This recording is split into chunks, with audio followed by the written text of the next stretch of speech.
పెళ్ళైనా పండగైనా వేడుక ఏదైనా పట్టు చీరల ప్రత్యేక వేదిక వారాహి సిల్క్స్.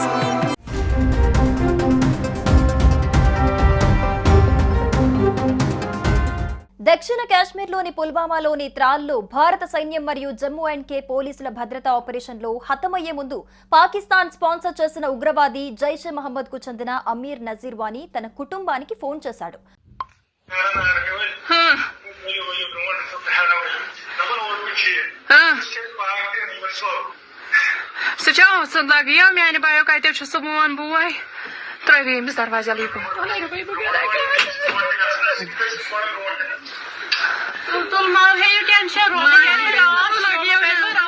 జమ్మూ కాశ్మీర్లోని పుల్వామా జిల్లాలోని ట్రాల్ ప్రాంతంలోని నాదిర్ గ్రామంలో భద్రతా దళాలతో జరిగిన కాల్పుల్లో మరణించిన ముగ్గురు జైషే మహమ్మద్ ఉగ్రవాదులలో అమీర్ కూడా ఉన్నాడు.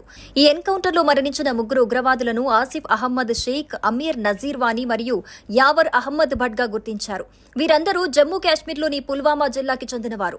కాల్పులు జరగడానికి ముందు అమీర్ వార్ దాక్కున్న ఇంటి నుండే వీడియో కాల్ చేశారు.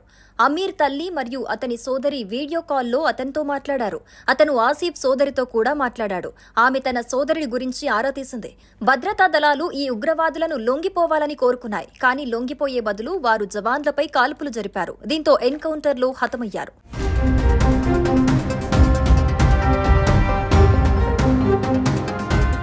పహల్గాం నిందితులు ఉగ్రవాదులను భద్రతా బలగాలు వెంటాడుతూనే ఉన్నాయి. ఆ వేటలో భాగంగానే ఎన్కౌంటర్లు జరుగుతున్నాయి. కొన్ని కొత్త ప్రదేశాల్లో ఉగ్రవాదులు దాగి ఉన్నట్లు గుర్తించిన భద్రతా బలగాలు వారి కోసం గాలింపు చర్యలు చేపట్టాయి. జమ్మూ కాశ్మీర్ ట్రాల్లో ఒక షెడ్లో దాక్కున్న ముగ్గురు జైషే మహమ్మద్ ఉగ్రవాదులు భద్రతా బలగాలు మట్టుబెట్టాయి.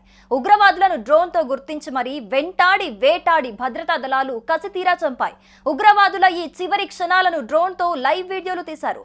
జమ్మూ కాశ్మీర్లోని పహల్గాంలో జరిగిన ఉగ్రవాద దాడి తర్వాత భారత సైన్యం కాశ్మీర్ లోయలో అప్రమత్తంగా ఉంది. ప్రతి కదలికను పర్యవేక్షిస్తోంది.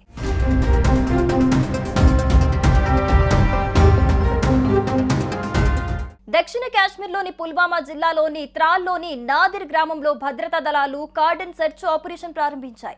అర్ధరాత్రి సమయంలో జైషే మహమ్మద్ కు చెందిన ఉగ్రవాదులు దాక్కుని ఉన్నట్లు భద్రతా దళాలు అనుమానించాయి. ప్రాంతాన్ని చుట్టుముట్టిన భద్రతా దళాలపై కాల్పులకు తెగబడ్డారు దుండగులు. దీంతో ఉగ్రవాదులకు భద్రతా దళాల మధ్య ఎన్కౌంటర్ మొదలైంది. భద్రతా దళాలతో జరిగిన కాల్పుల్లో ఒక ఉగ్రవాది హతమయ్యాడు. మరో ముగ్గురు ఉగ్రవాదులు ఉన్నట్లు భద్రతా దళాలు భావిస్తున్నారు. ప్రస్తుతం ఆపరేషన్ ఇంకా కొనసాగుతోంది. షోపియాన్ జిల్లాలో ఎన్కౌంటర్ జరిగిన 48 గంటల్లోనే త్రాల్లో ఎదురు కాల్పులు జరిగాయి.